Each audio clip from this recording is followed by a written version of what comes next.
This is Your Other Brothers Podcast. It's like running through an open door. It's like finding what you're looking for. We've been waiting. We won't wait no more. We got a beautiful story. Every moment on and on. We got a beautiful story. And we've only just begun. The best is yet to come. Welcome home, friends, to Your Other Brothers Podcast. We are a community navigating faith, homosexuality, and masculinity together. From the jewel of the Blue Ridge of Asheville, North Carolina, my name's Tom. So glad that you are here. We've got a back-to-back lineup from our last episode. Joining us from the other side of the state, the city of Oaks of Raleigh, it's our other brother, Ryan. What's up, Ryan?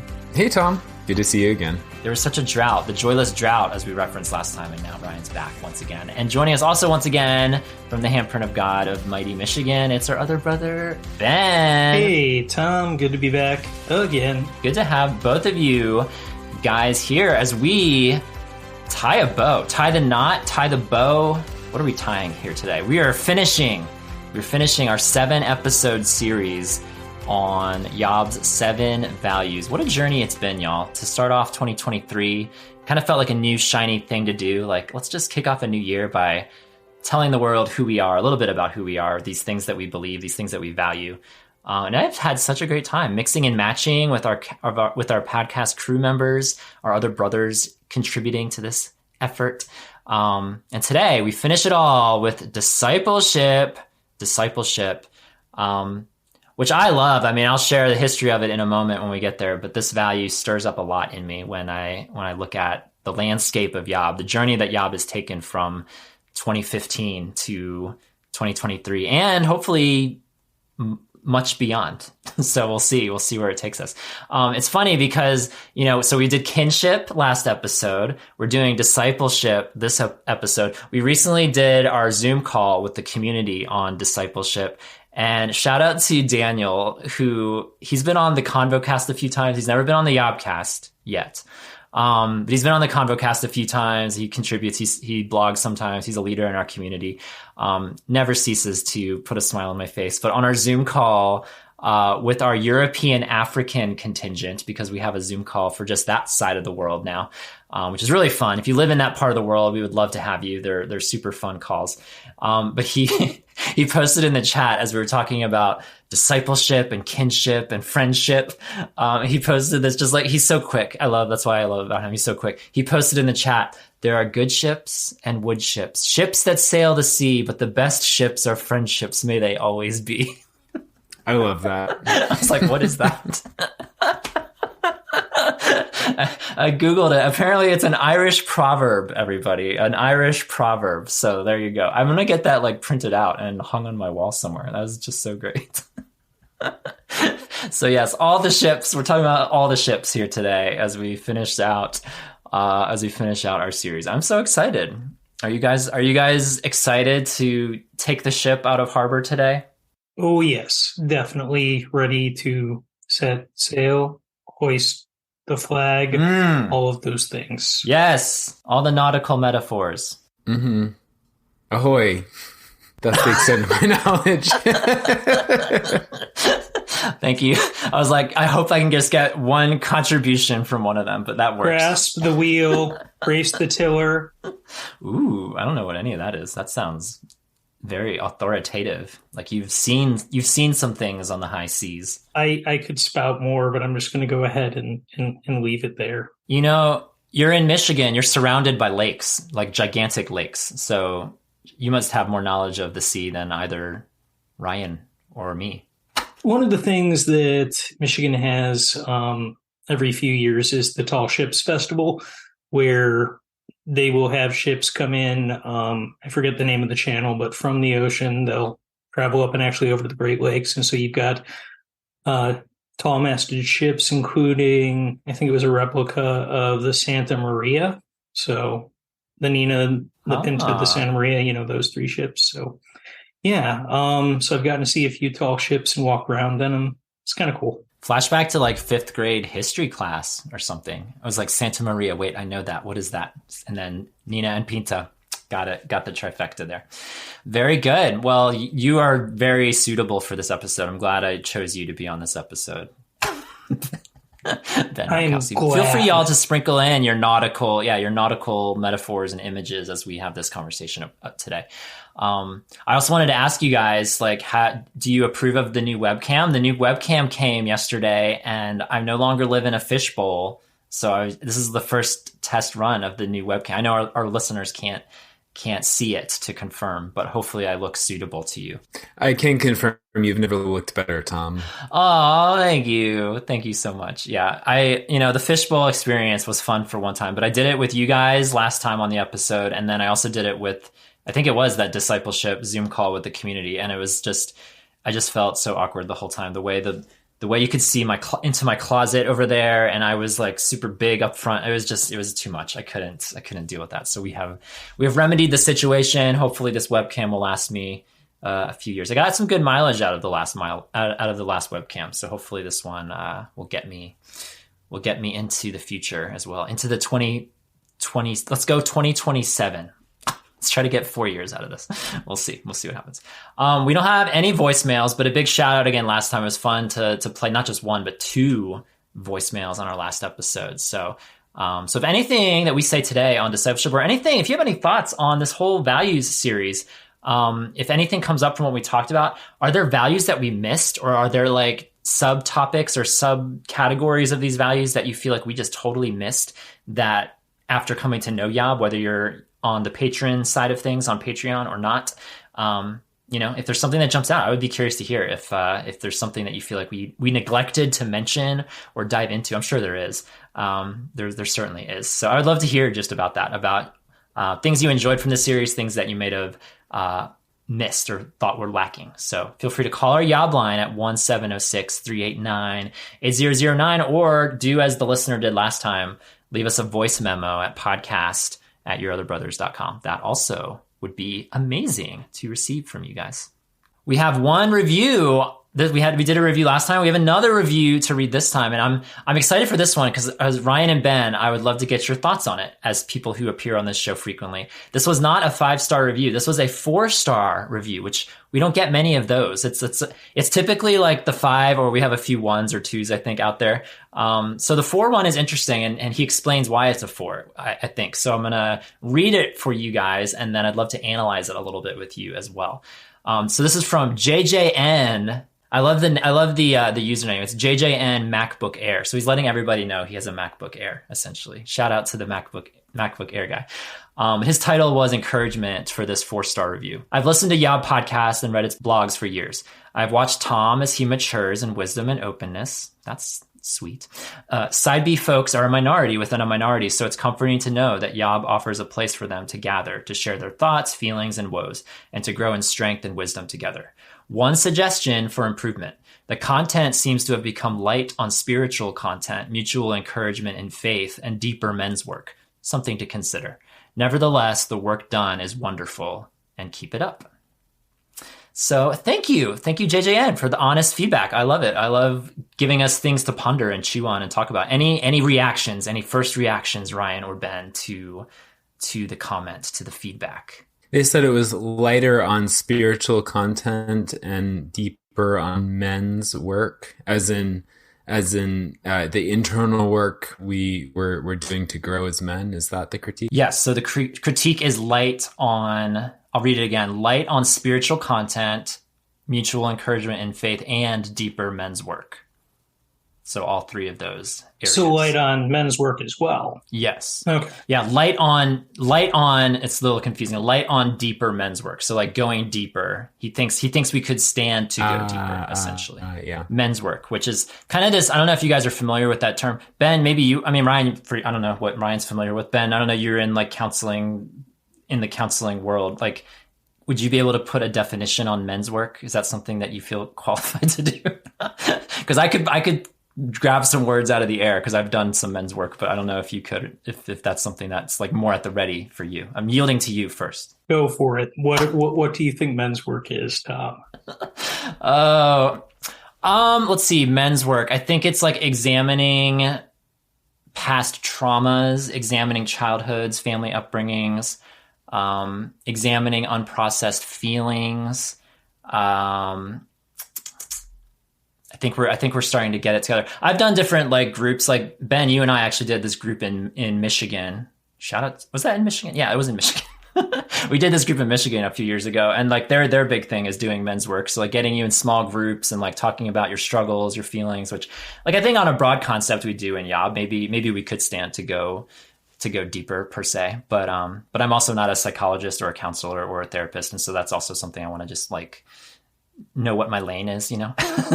so we do have therapists in our community. Shout out to those amazing people that are listening. So maybe they'll make their way onto a podcast at some point and we could talk about men's work topics. That could be interesting. I think the critique could very well be fair. I don't think we want, we don't get defensive over anything less than 5 stars, right? Like it's I think if we got all 5-star reviews, then we would have no one giving us feedback about stuff we should consider and think about in the future. And I especially don't get defensive over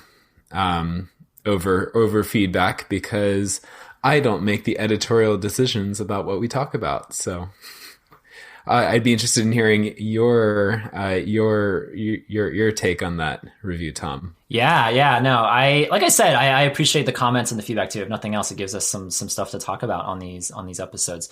I've been very mindful of it. Like it's been on my mind for the last few years now to make sure we don't just always talk about sexual topics, that there's always kind of this in my mind, a rotation system between our 3 areas that I rattle off at the start of every show, the faith component, the homosexuality component, and the masculinity component. So normally when we're not doing these like 7-episode series, which aren't often that we do anything like this, it's kind of new.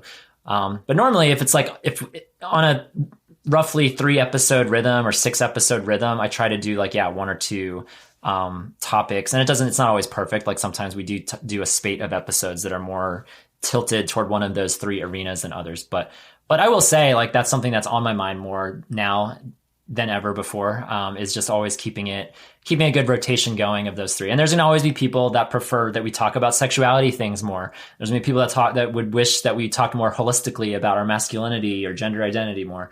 And then there's going to be people who wish that we just only focus more on spiritual topics and our faith components. So I know you're not going to be able to like please everybody, but that's always kind of my hope, is that we can mix it up and keep bouncing around the circle through these three main arenas that we kind of centralize our content with. It started out with just a blog, and now we've adapted this podcast, and who knows what other content endeavors are in the future. But that's my hope, is that as we keep creating content, that those are the 3 areas that we focus on, and we try to always give space for each of them.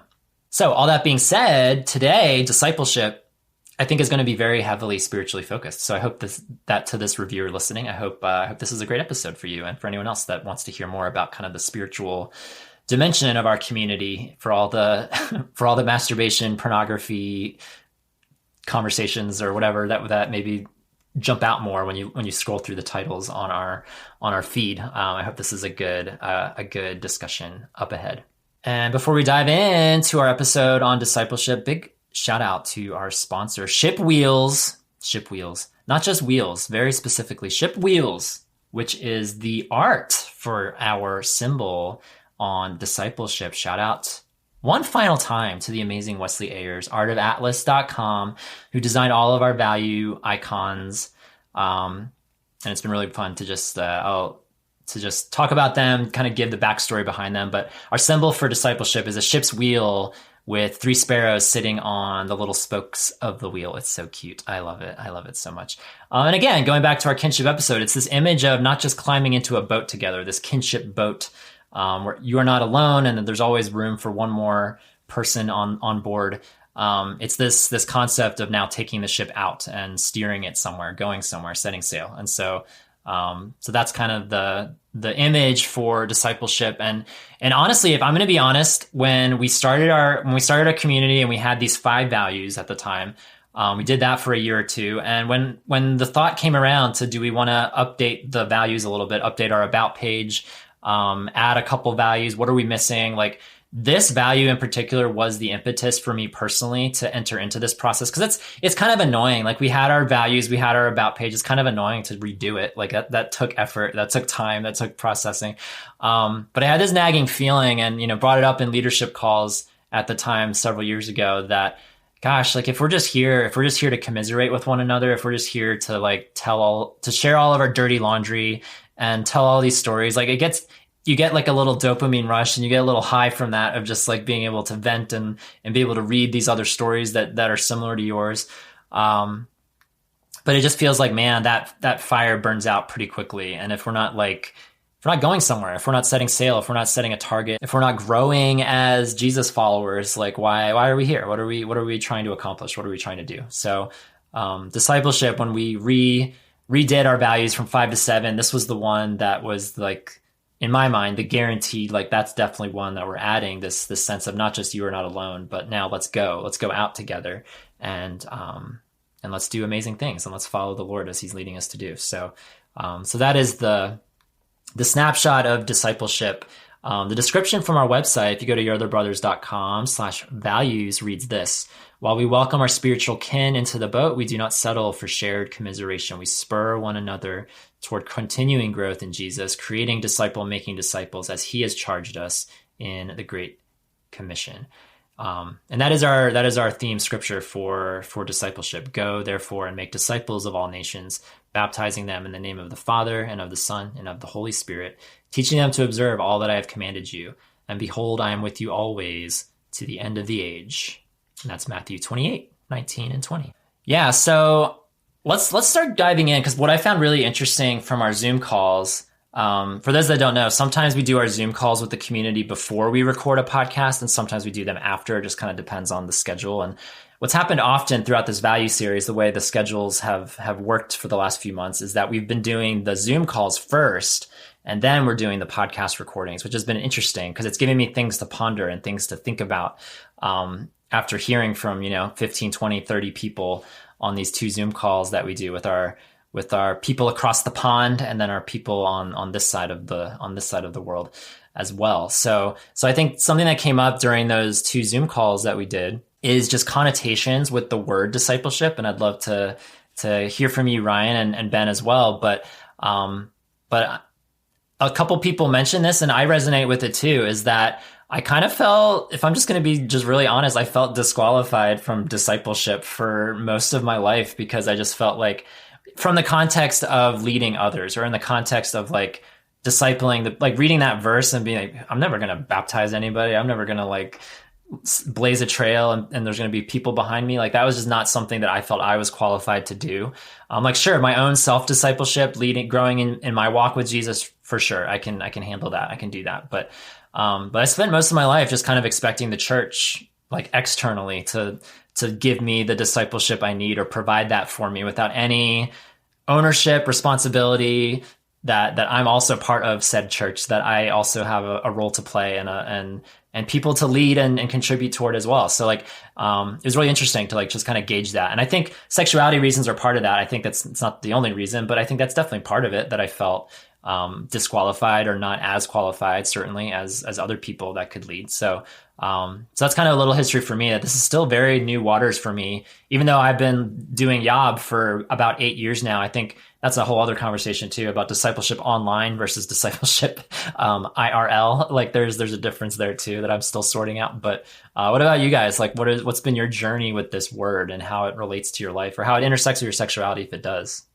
I guess my first and most of my experience with discipleship, with a capital D, is in the college ministry I was a part of when I was in college. This ministry had a big emphasis on discipleship between students, like from staff members to students, but then also between students. And so kind of the model was this like hierarchy, where I have someone discipling me, and then I have a few other students that I was supposed to be discipling. And so I guess the idea is that through doing that, we all sort of like guide the people below us, either directly or indirectly. And kind of looking back, it seems a little silly, like for me as a 19-year-old to look up at the 20-year-old, because it would be like someone in like the class ahead of you is your discipler, and then you're discipling people in the class behind you. And so looking back, I'm like, really, okay, I was a 19-year-old looking up to this 20-year-old, like they have all the answers. And then looking at my 18-year-old disciples and being like, oh, I'm 19 and I can really speak into their lives and pour into them, whereas the reality is we're all just 18 to 20-year-olds who kind of don't have any idea what's going on. And there were like staff members who also, looking back, like, okay, well, this dude was 24, like, did that really, is this really as good as discipleship gets? I don't think so. And so I think most of my experience with sort of formalized discipleship has felt a little silly and like it's not really doing a lot in my life to grow me, and maybe even could have held me back in some ways as I sort of try to latch on to these people who approximately my age for growth and wisdom. I think today, I forget at what point in my life this was suggested to me, or by whom, but when I look at discipleship in the Bible between like Jesus and his disciples, for example, it does seem like a lot of it it really is about just walking together in a certain direction. And I guess in sort of this like reverse pendulum swing away from the formalized highly structured discipleship program that I was raised on, I think the other side of that pendulum swing is kind of being in a place where I'm just like, okay, like who am I sort of like walking beside, and how can we just be more intentional about walking together? Yeah. It's funny when you mentioned like being a 19-year-old being discipled by a 20-year-old. When I was living in California, shout out to SoCal. I know they're listening. I had a California phase, y'all, for those that don't know. But when I lived in California, this is the first time I ever found a church that I felt like I belonged and connected into. And I was like 25, 26 years old at the time. And my church started a mentoring like program, or a mentoring, I don't know, I guess a program, I don't know, a mentoring thing for like a year, basically.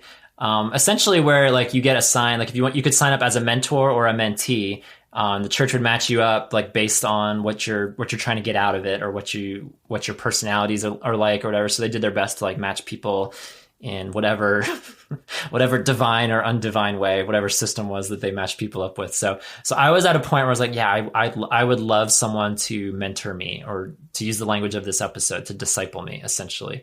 And I had this, and I knew going into it that my church skewed younger. Like I knew we were in a college town and we kind of had younger people, but I mean, there were some older people too. So I don't know. I just naturally thought that by doing this, I was going to get some 40, 50-year-old man that was going to be my mentor and disciple me. And what happened was I got a 26, 27-year-old guy. And so he was like similar to you, Ryan, like only 1 or 2 years older than me. And there was an initial disappointment with that. Like, oh, like, okay, well, we'll see how this goes. And it turned out to be fine. It was, I don't know what my expectations were from what I would get out of it. But if nothing else, having like intentional conversations about faith, and I got to share my story with him, and he shared a little bit of his story too. And for what it was, it was good to have just that intentionality in that space, somebody that's defined as having this role, whatever my feelings on that role were, or what my expectations for it were. But just, I don't know, to have something that's like set up that, because I think that's what I've learned through all my church experiences, is that it's just hard to, it's just been hard for me to find organically if it's not being set up for me. And maybe that's like a point of growth for me, is to enter into conversations like that. We did an episode on mentors back in the day. And that's somewhere out there, but maybe that's a topic worth revisiting in my life. What about you, Ben? What was it's so interesting for you coming from a pastoral background? Like I'd be curious to hear from former pastor Ben, but then also like fellow believer Ben as well. I'd be curious if there's any differing connotations with that word in your life. So my first church experience was in dare I say denominations? Yeah, I don't like throwing denominations under the bus. So a much more name it, claim it, if I can phrase it that way, denomination. So one that would definitely be very about, like pray the gay away. And we were in church Sunday morning, Sunday night, Wednesday night, sometimes on Saturday for drama practice. I don't think Christians need practice for drama, but that's besides the point. And there was this heavy emphasis on discipleship. And apparently what discipleship was memorizing scripture, going through books on spiritual growth, lather, rinse, repeat, getting really, really hyped up during worship time. And you were a good disciple if you brought friends to youth group. It was all about trying to bring more people in, because behind every number is a person. So it's not about numbers. It's about people. It's about souls for the kingdom of God. Hallelujah. But the thing that was pretty consistent, and this is something that I think the denomination realized as well, was they could do all of these things and they could have all of their giant youth rallies where they would literally pack out, the Pontiac Silverdome, which is no more, with, thousands upon thousands of kids, have a lot of hype. And after the hype fade, everything went back to the way things were before. There wasn't necessarily true life change, true heart change. It was a lot more based on emotion than actually getting down to the heart of a person. After high school, I spent a year in a discipleship training program. I spent, it was 9 months living out near Washington, D.C. I split my time between D.C. and Baltimore. It was a program that is no more, called the Mission Urban Discipleship Center. And we worked with the homeless. We did a church plant, and there was a big emphasis on discipleship. And I would say that there was a little bit more real. There were also some elements that were off, but it was a little bit more real in the sense of the leaders tried very much to live out and model what they expected of us. And there were times where we said and did some really stupid stuff. Some of the younger leaders did not respond with grace. And the older leaders responded with grace and modeled that for the younger leaders. And so there was this element there of teaching that next generation of leaders, even as they kind of messed up with us. And we got to see that, being done to them, and that we got to participate with that as well. But anytime I've ever thought of a one-on-one discipleship relationship, not a group thing. It's always been with the idea of seeking out an older mentor.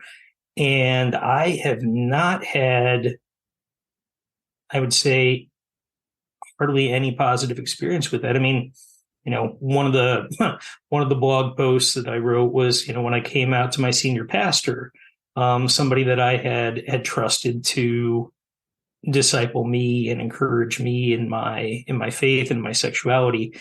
And I was treated like a person, or I was treated like a problem instead of a person. And I would say that set my trust back in terms of ability to engage well with the church and with church leaders. So yeah, kind of wrecked my view of, one-on-one discipleship and of trusting church leaders for a while. Yeah, that's a really real struggle for our community, I think, where so much of the way we think about our sexuality and how it interplays with our faith, I think that is something that older generations can often have a hard time understanding. I'm probably painting with too broad strokes here. I don't want to overgeneralize, but I think that there's something that's hard to communicate across the kind of generational gap of sort of cultural understanding of sexuality. How different age groups think about sexuality, and that makes it hard to bring that vulnerability into like a mentorship or discipleship relationship with someone older. I've felt that before for sure. Yeah, and I think that's definitely some fair brushstrokes to paint for this from both sides of it, from being on our side of things and on the other side of things as well. I was thinking about discipleship because both something you said, Ryan, and something you said, Ben, as well. Just like the concept of just journeying with a group of people and just like having that sense of movement with a group of people. Because whenever I think about discipleship, like I think I like the idea of a one-on-one sort of relationship, mentor-mentee, discipler, disciplee. Or disciple, probably just disciple is the right term there. I think about that, but I think what feels maybe what has felt more attainable is that sense of a group of people, and certainly I have found that within Yob, and I think that's something I praise God for, is like a group of people, whether it's a smaller circle of like the leadership team that helps me and helps us continue forward, or certainly other pockets of people within the community, and that's been just a beautiful thing to live out. And then recently, 6 months ago, I think it was about 6 months ago, I joined this monthly men's group at my church. And I didn't know what to expect. Like it was definitely just not like a standard little group where you check in with your feelings, or maybe you like read a story from scripture and talk about it. Like no, it's basically like another book club. So I'm already doing a book club with Yob, but now I'm doing this other book club with this men's group at my church. And so we read a book every month, and then we have to write a book report on it. We don't make our book clubbers write a book report, although now I'm thinking we should make them write a book report before they come on Zoom. But we have to write a book report. We talk about it. We have to memorize scripture. There's like 4 scriptures we have to memorize as well. And so there's a lot of work that goes into it. And when I first heard about it, because I knew all of that going in, and there's a dauntingness to it of like, oh gosh, I've got enough on my plate. But then when I say that, it's like, what's the flip side of that? It's like, oh, do I really not have enough time in my life to like have intentional conversations about the Lord and about growth and discipleship? Like it was a very convicting moment when I was pondering whether I wanted to do this group 6 months ago. And I'm so glad I did, because we've had all these substantive conversations about money and about accountability and about community. And it was so funny, like in February, it was like the Valentine's Day. It was like the marriage one. So we read that Tim Keller book on marriage. And I don't know that I had much to offer to the conversation, but it was cool to like listen in on this mostly married group as they talked about that. But that was kind of like a moment where it was actually good for me. Like I don't have to always I don't always have to like be a part of something where the topic specifically applies to me. Like as somebody that wasn't married, it was kind of cool to just be a part of a conversation about that. And something that was really interesting, a takeaway from my last men's group actually was a guy that's a little bit older than me, but as we had this conversation on accountability, that was like our last topic. Just like hearing a straight married man a few years older than me talk about just this desire to have somebody mentor him, someone disciple him. That there's something in it, like I think that appeals to a lot of people. Is just like we just want somebody a little further along, somebody with more years, more experience, somebody that can just affirm what our growth, our journey, our decisions, what we're doing, what we're processing. Someone to be a listening ear. Like I just found that very illuminating to hear somebody else in the group express that desire, because I know I feel it too. There's a book that I read several years ago that had come to mind, and if you don't mind, I'd like to read a quote from it that I think is somewhat relevant. Perhaps it would be better to begin with the question, what does it mean to be Christian together? Such a question turns our attention from behavioral objectives for others to the character and quality of life together in a community of faith. Christian faith implies the need to focus on the mutuality of our engagement with each other, thereby eliminating all categories such as teacher and student, adult the one who knows, and child, the one who needs to know, socializer and socializee. So the author puts forward this premise that within Christian community, it's meant to be people who might know more than others, working alongside people who might know less, but because they're constantly interacting with one another, not just, in church on Sunday morning, but on a regular doing life together day in, day out basis.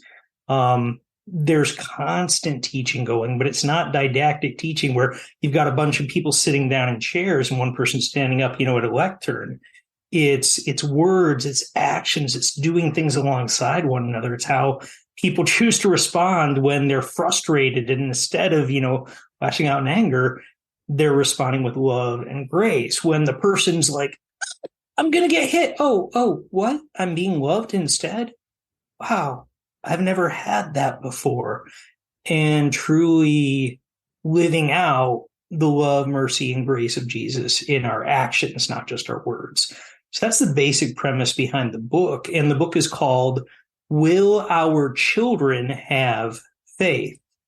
And it talks about the hallmarks of churches that actually manage to raise up that next generation versus those that don't.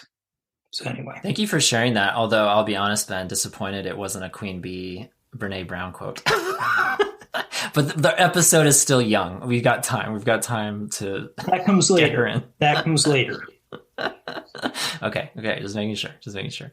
I wanted to read this feedback about this sense of limitations. I mentioned that earlier.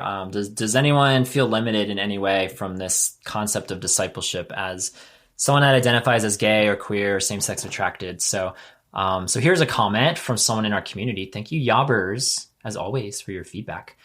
He said this: I've worked in ministry ever since finishing college. During my first 20 plus years of pastoral ministry, I definitely felt my same-sex attraction was a deep, dark secret that called into question my suitability to disciple anyone. It wasn't just that I was afraid of other people judging me. More than that, I judged myself as unworthy. I thought, if I can't get hold of my attractions and change them into what everyone says they're supposed to be, how can I disciple others to make their lives more what they're supposed to be? I felt like a fraud. The day I finally came out to myself and to one of my pastoral colleagues was a work day at church. After our conversation, I sat in my car and said to myself, what have I done? What does it mean to be a pastor now that I identify as gay? Can I even be a pastor as a gay man? With all of this in my mind, I walked into the church to attend a staff meeting. One of the other pastors decided to read from Psalm 51, a psalm of confession of sin. But the confession part of the psalm isn't what struck me that day. Instead, these words stood out. Then I will teach transgressors your ways so that sinners will turn back to you. And my sacrifice, O God, is a broken spirit, a broken and contrite heart you, God, will not despise. In that moment, I felt God was giving me a clear and surprising answer to the questions I'd just been asking. Being gay wasn't a disqualification to ministry as I'd assumed. On the contrary, it was something God wanted to use to give me a heart for others. And in the years since, I've discovered that my acceptance of my sexuality has had nothing but a positive impact on my ability to disciple others. It has made my discipleship more authentic, and I've seen people respond to that, even if they don't know why. And because I've known God's grace, I've been better able to help others receive that grace as I've discipled them. My own firsthand, powerful encounter with the unconditional, unfathomable love of the Savior has enabled me to point others to that same Savior in Scripture, because I know him in a way I never knew him before. And that's just so profound, so beautiful about, we all have our journeys. We all have our journeys with our sexuality and naming it and sifting through it and what we believe about it. But that comment is just affirmation of what I already know to be true, that God can and does want to use our sexuality as part of our journey, of not only growing us to be more like him, but growing others around us to look more like him and follow him. Like that. That's so beautiful. What an awesome testimony right there.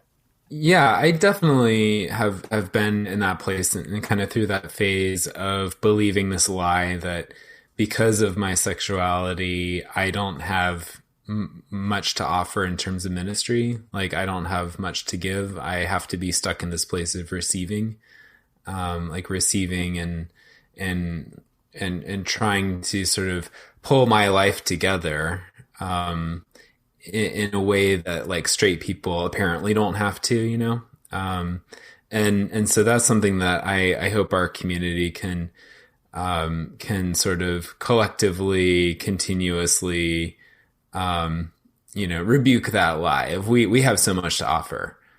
Each of us individually has so much to offer in ministry, has so much to give, has so much wisdom to provide to the next generation. I do think in part one of the reasons why we're hesitant at times to, lean into that is because other people have told us that our sexuality should keep us from discipling, should keep us from those positions of leadership and taking care of other people, that we have to work that out before we're fit to lead.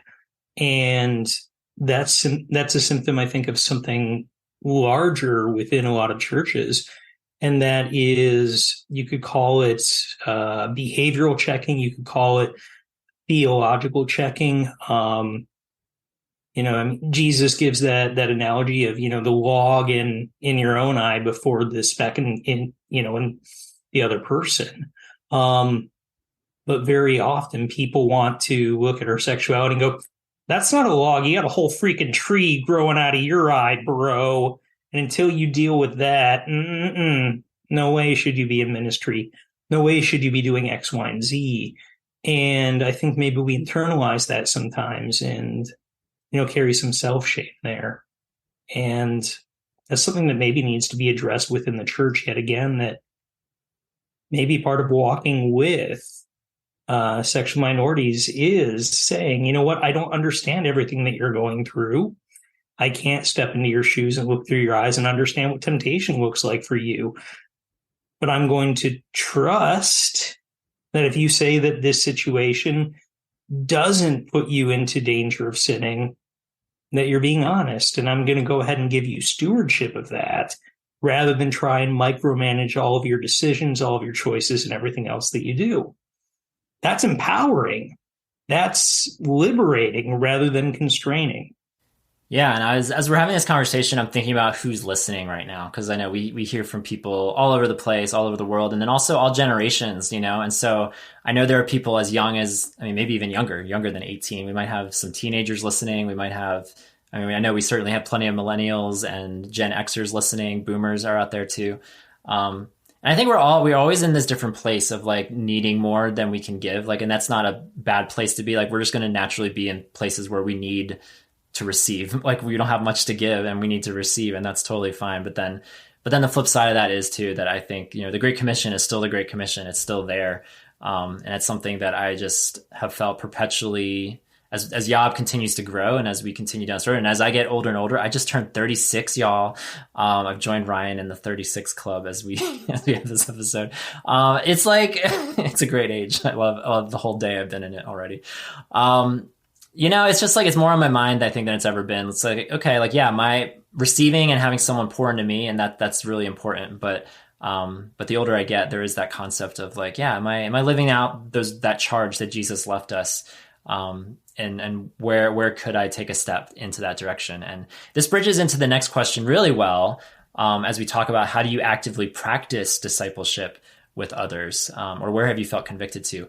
And this is where affirmation circle, this is where I get to affirm Ryan Berger, because Ryan, the first podcast you were ever on, which is sadly scrapped from the records, no one can listen to it. But you were a guest on the YOBcast talking about support groups. It was like, we didn't know what to call it, support groups or something. I think that was the title.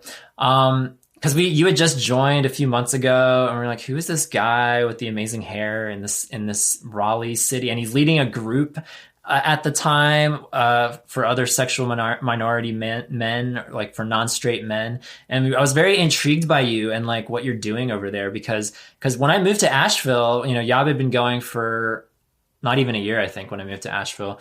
And that first year or two of living in Asheville, it was on my mind, like, yeah, this Yob thing is cool. It's getting traction. More people are joining. Love all the online connection that can happen online.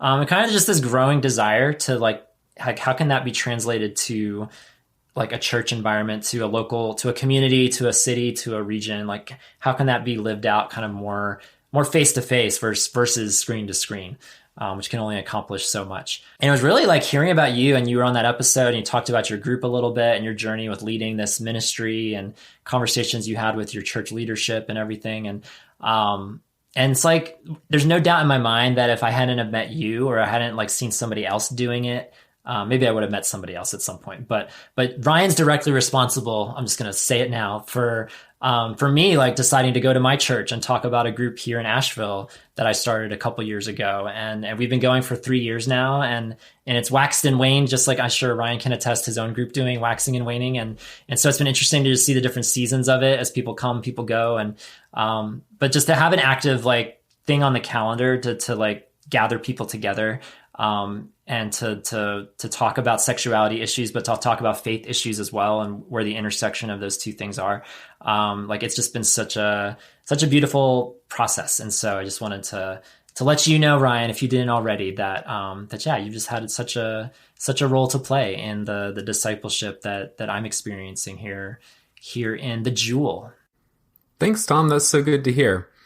As I get older, as I'm in the ripe old age of 36, I feel more and more like it's kind of hubris of me to look at some, I don't know, 25-year-old and be like, okay, come along with me, be my disciple, follow me, do what I do, and I'm going to show you how to follow Jesus. Right, because I'm not that good at it myself, and B, even if I was, like, whose disciple are we trying to make? Like I'm trying to be a disciple of Jesus. I'm trying to be a follower of Jesus, and I should be like kind of pointing other people to be disciples of Jesus alongside me. And I think maybe, it's sort of inescapable that disciple means student, and so as I'm kind of in this place of like a little disillusioned with structured discipleship, and I still can't just be like, oh yeah, we're all just going to walk together in the same direction. We still have to have like a clear idea of like, no, we're students, we're followers.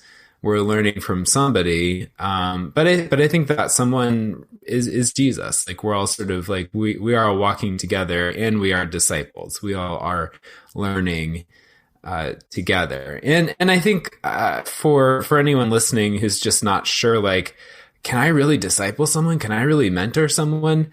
I think the answer is, well, what you can definitely do is be a follower of Jesus, be a disciple of Jesus alongside the rest of us.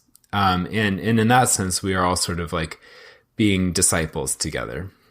Yeah, I was just going to say, Ben, before we go to you, that like, I forget, I don't know who popularized it, if it was from a song or from like a sermon or what, but this line in my head is coming out. I listen to a lot of like Christian radio sometimes. There's a line in my head about we need more followers, less leaders, more followers, in the sense that, like just Ryan was saying, like if we could just all become better at following Jesus, I think there is going to be kind of a natural leadership component that develops through that. But it's like focusing on the following. Like, are we following Jesus first? And then don't worry about like all the structural components of like leading a group of people behind you. It's like I don't know. I'd like to think that's kind of putting the cart before the horse. Putting the horse before the cart. I had a similar, like, is it the forest for the trees or the trees for the forest? It's one of those. I reverse my images sometimes, so y'all know what I'm saying, hopefully. All right, Ben, let's go to you. What were you going to say?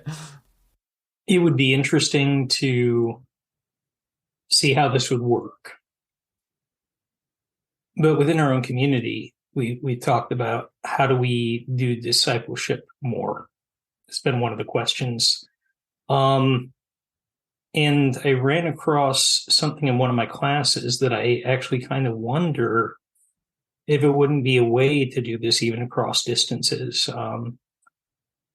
It would seem awkward at first, but I'm actually starting to use it in some of my interactions with people here, albeit not as structured as it would maybe need to be. the concept of the here and now, that whatever your interactions are with people in this exact moment, you're actually replaying interactions that you've had with other people, past other stuff that's happened during the day. The reason I'm mad at you right now, I'm not actually mad at you. I'm mad because of something that happened earlier today. So looking for those teachable moments and engaging, actually stopping when we see those and going, okay, you're acting like this. What's really going on here? And the way that that could actually work in terms of like a group, and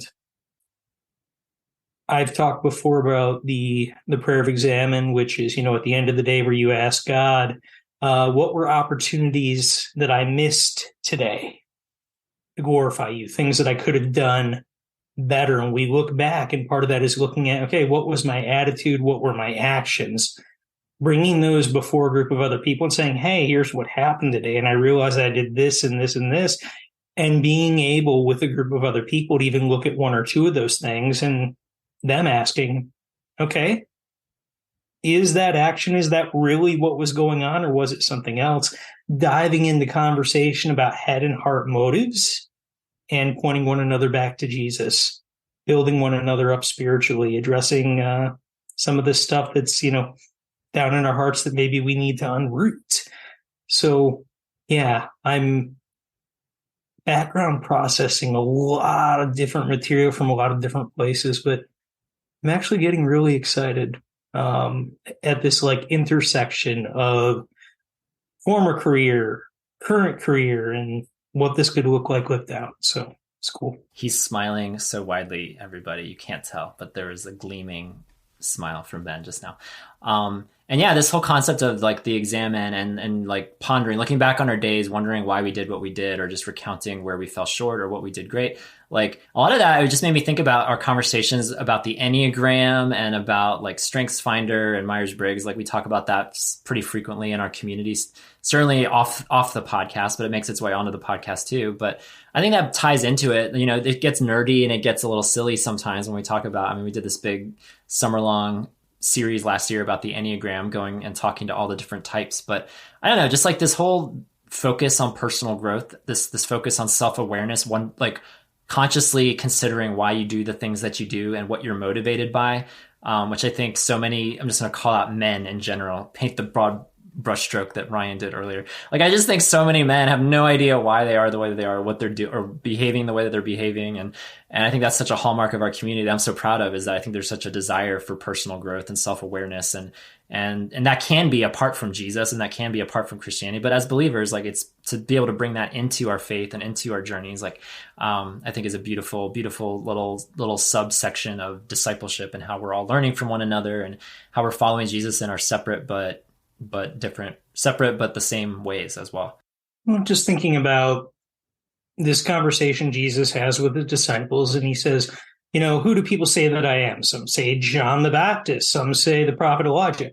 Yeah, but who do you say I am? And Peter says, you are the Christ, the Son of the living God. And that's when Jesus says, you are Peter, and upon this rock I will build my church. And, it's this big moment. And then a couple of sentences later, Jesus talks about how he's going to, be handed over to the Jews to be crucified. And then Peter starts to rebuke Jesus. And Jesus says to Peter, get behind me, Satan, because you've got the things of man on your mind, not the things of God. So it goes from this really awesome teachable moment with the disciples where they're recognizing who Jesus actually is, to Jesus calling Peter Satan, and recognizing that, like, the way discipleship happened around Jesus was, yeah, whatever happened in the moment with them. Some of them were, in better places than others. Some of them were getting it more than others. But yeah, Peter would later deny Jesus 3 times. And then even after Peter was restored at the end of the book of John, he's like looking over at John. He's like, hey, Jesus, you said that I'm going to, go and die for you. But what about John? And Jesus' response was, what does it matter to you whether John lives or dies? You follow me. So this idea that we're going to be constantly walking alongside people that are further along than us in some ways, further behind us in others, And Jesus is there in those moments. And part of being a disciple of Jesus is looking like Jesus. So look for these moments, enter into them with one another, and just go to town on bringing these things to the surface, encouraging one another, and oof, man, good stuff. Yeah, you defined it really well. I don't know if we ever defined discipleship at the start, but just looking more like Jesus, I think that's a great, just succinct way to put it. Like, how are we looking more like Jesus as we go? I wanted to read this feedback from how somebody in our community is practicing discipleship. He said this: in order to practice discipleship, which is defined as the process of training people incrementally in some discipline or way of life, I first believe I should have permission to do so, which comes through building rapport and relationship, earning trust and a space to speak into a person's life. I tend to take a person's lead through cues as to whether or not they are ready and open to me supporting their incremental training in Jesus's way of life. When and if someone is open to me being a part of their discipleship process, I seek to keep listening as a top priority, with lots of validation of their experience and the place where they are at in their process. The more active training part typically comes through questions intended to encourage them to think about their situation concern from a different angle, identifying where they may be stuck and what they may need to move forward in their growth. My general approach in discipleship comes from Jesus' self-identified mission in Luke 4:17-21, which is to share the good news of his love and redemption with people, to proclaim liberty and help people toward freedom from captivity, blindness, and oppression, and to declare and demonstrate God's favor upon people. Another critical aspect of discipleship is being a disciple. I have several specific men who I have given permission to speak into my life and offer feedback, training, truth, etc., in order to support my continued growth and healing. I talk with a couple of these men 1 to 3 times per week, while others I check in on with more of a monthly basis. Something I want to lean into more with discipleship is exploring the person and character of Jesus and inviting them to encourage and challenge me in specific ways toward becoming more like Jesus in how I live.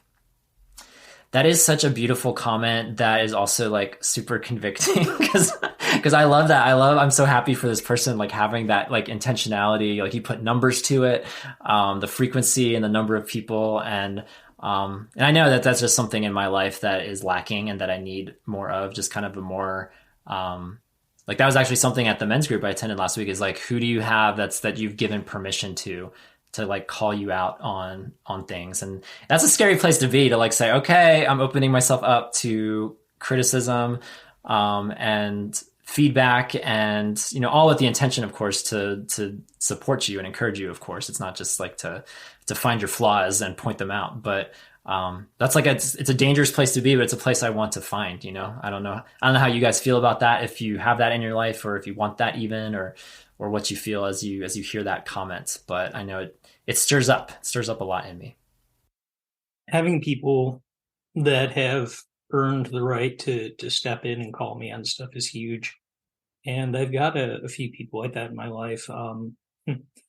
There's a couple of pastors that I went to seminary with that I still do pretty regular chats with. We'll very rarely do a call, but it's usually chats, checking in with one another at least once a week. And yeah, telling where we're at, what are our highs, what are our lows, and every once in a while, yeah, getting called out for stupidity, but also getting encouraged and built up for good things as well. So there was a person that I was discipling, whether it was intentionally or unintentionally.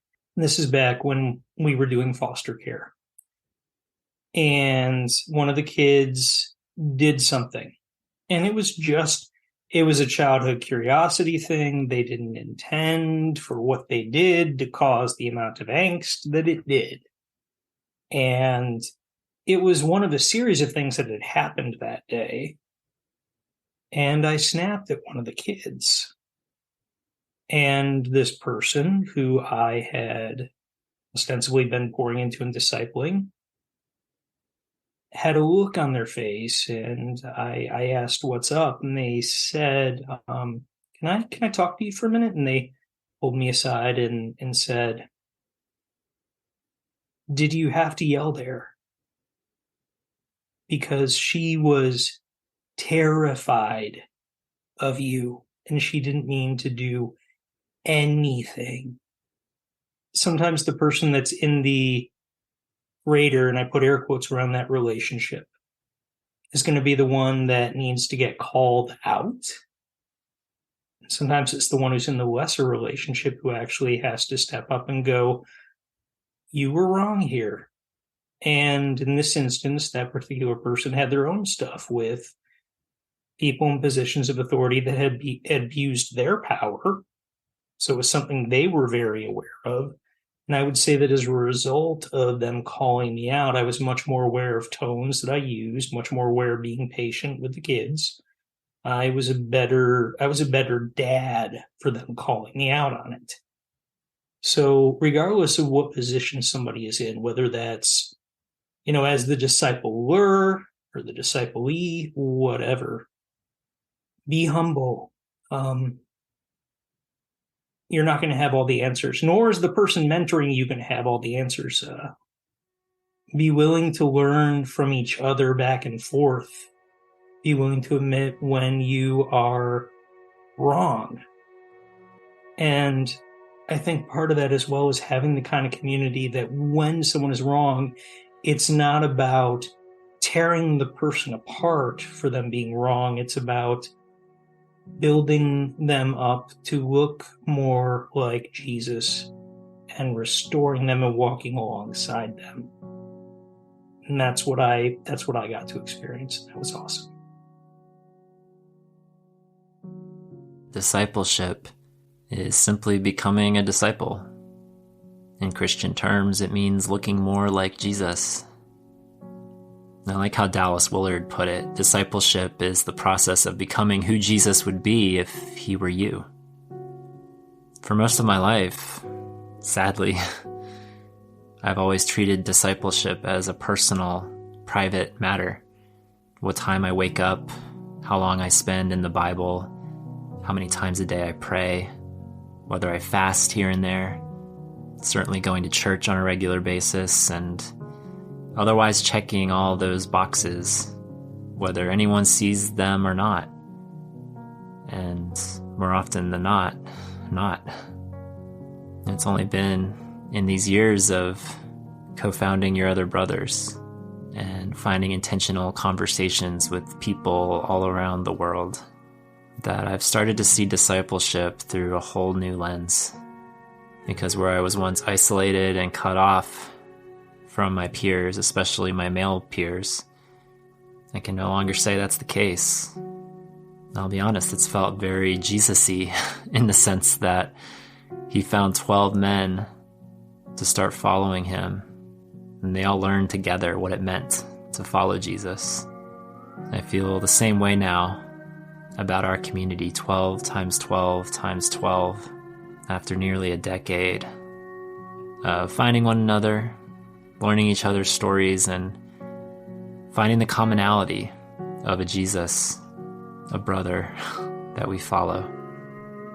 And part of the journey was recognizing that a lot of men in this YOB community have their wounds with churches, with families, with small groups, and intentional spiritual arenas.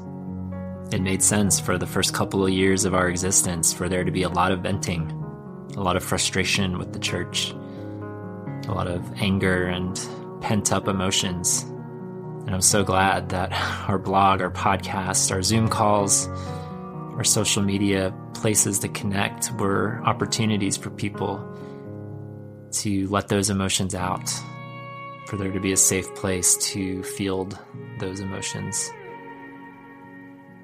And yet I knew we couldn't stay there. I'm reminded of the time that Jesus went to a hilltop overlooking Jerusalem and cried for his people, wanted to gather them together like a hen gathers her chicks. And how Jesus didn't stay there either. Went down into the city, rode on a donkey, went to a cross, followed the Father wherever the Father wanted him to go. I've realized, and I'm still realizing, that the magic of YOB isn't you are not alone. It's you have a role to play, a story to contribute. It's not about what the church has or hasn't done for you. You are the church. We are the church. And these Zoom calls, these retreats, these gatherings that we partake in, they bless me more and more year after year. The more empowered we grow in this belief that we are the church, that we have something to offer, a chapter to contribute to the great story of our faith. It's becoming more and more real. We're starting groups in our cities, and we're praying with one another on calls and inviting others into the fold, telling them about this place, this community where we've been able to not just figure out more of our stories and our sexualities, but have been able to genuinely affirm and bless one another. And it's crazy, after 8 years now of sailing, I can look back and see the shore so far away now from where we started. And we're still sailing. As 90s kids, we all heard that phrase, "What would Jesus do?" Many of us wore the bracelet. As I ponder that phrase, I go back to the Willard quote about what would Jesus do if he were you. And I wonder how this reframing would change all of our walks with the Lord today. Where are our Jerusalems, our hilltops, our city streets, and our crosses? Where is the Father leading us? And what would Jesus do in our place? And so, fellow sparrows, despite your wounds and your insecurities coursing through your blood, may you recognize this truth that Jesus' blood replaces your own. It is He who lives in you, He whom the Father sees. And this call to be more like Jesus is just as much for you as it is for those on stage or in the pews beside you, for the young and the old, the single and the married. It is a charge for the so-called qualified, and particularly for the unqualified. And so may we treat each day, every sacred morning, an opportunity to become more like Christ. And in so doing, in so following His example, may others follow ours, the people around us, people within this community and people beyond. Followings upon followings, leads upon leads, a collective of brothers and sisters and spiritual siblings the world over, stepping with one another as we set sail for more of this Jesus who has forever altered our course from any other bearing. Indeed, this is a great adventure, an epic journey, and this story only continues from here. So let's go. Let's grow. Never again alone. Together in this ship, following the star of our hope, humbling ourselves day by day, taking joy in this journey, embracing a spirit of vulnerability and integrity, welcoming others into the fold, and becoming more like Jesus, a little more every day.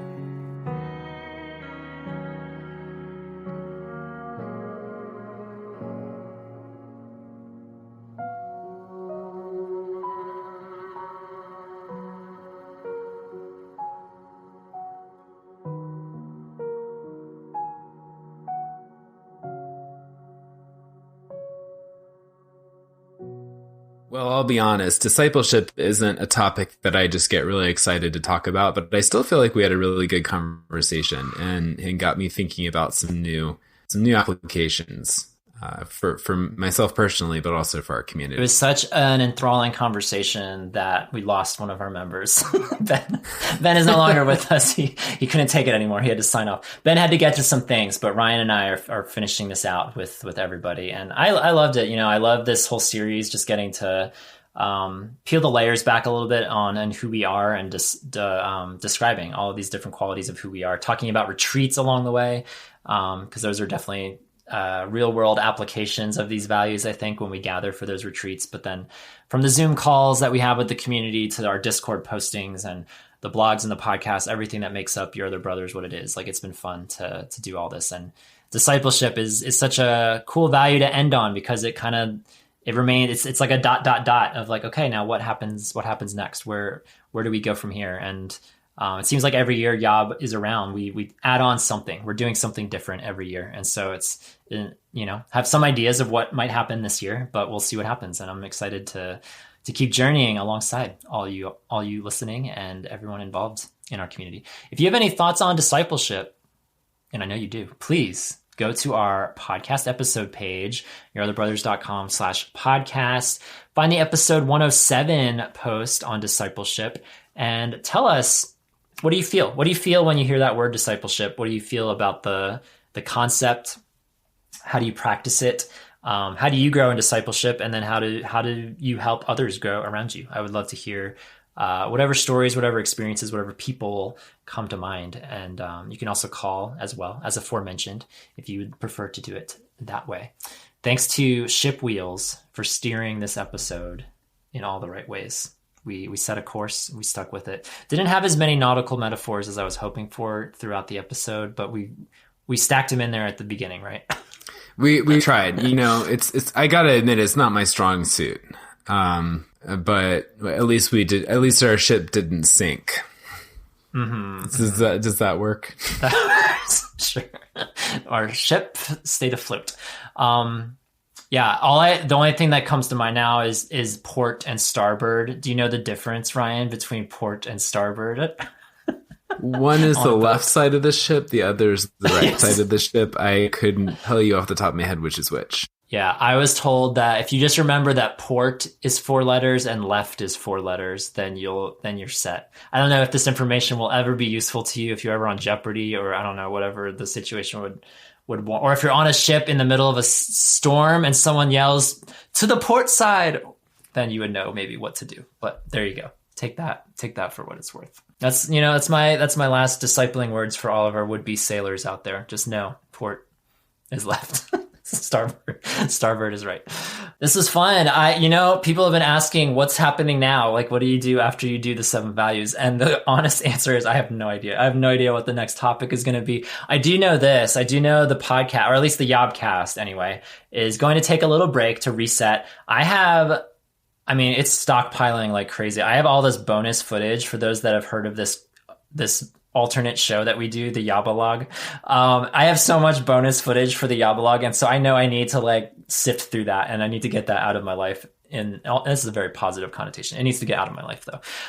So I know some YOBalog episodes are coming, which are exclusive to our patrons. If you want to become a patron on Patreon, just check us out, patreon.com/yourotherbros. There'll be at least 2 or 3, maybe even more. I don't know, but there'll be at least a couple YOBalog episodes coming in the weeks ahead. We'll probably I think I'll do some convocasts, keep that show going to just keep some content going. But I don't know. We'll be back in several weeks, maybe a couple months for the return of the YOBcast. I have an idea of where we could go, but nothing is solidified yet. So stay tuned. We'll be back. We always come back. But in the meantime, there'll be plenty of audio content to keep you busy, or maybe this is just a time for people to catch up. If you fell behind on all the values and you're only on humility, maybe this gives them the time to catch up on all of them. But thanks for all the Yobbers feedback. We love you. Thank you for riding on this journey with us. Can't wait to see where we set sail next. I'm going to say goodbye for Ben and for all your other brothers. This is Tom. And this is Ryan. Reminding you that you are not alone. Even the sparrow finds a home. See you next time, friends. All right. Goodbye, everyone. Thanks for listening to Your Other Brothers podcast. Our show is edited and produced by Thomas Mark Zuniga. We'd love to hear your story. Comment on this or any of our episodes at yourotherbrothers.com/podcast, or share a story to play back on our show by calling us at 706-389-8009. You can also email us at podcast@yourotherbrothers.com or write to us at Your Other Brothers, P.O. Box 843, Asheville, North Carolina 28802. If you enjoy our show, consider rating and reviewing us on Apple Podcasts. You can also follow us on Facebook, Twitter, and Instagram at Your Other Bros. Finally, if you'd like to further support our storytelling, community building efforts, consider becoming a Yobber. Yobbers pledge monthly on Patreon and receive perks like bonus podcast content, regular group calls with fellow patrons and authors, and more. Visit patreon.com/yourotherbros for more information. Until we journey next time, we're glad you're with us.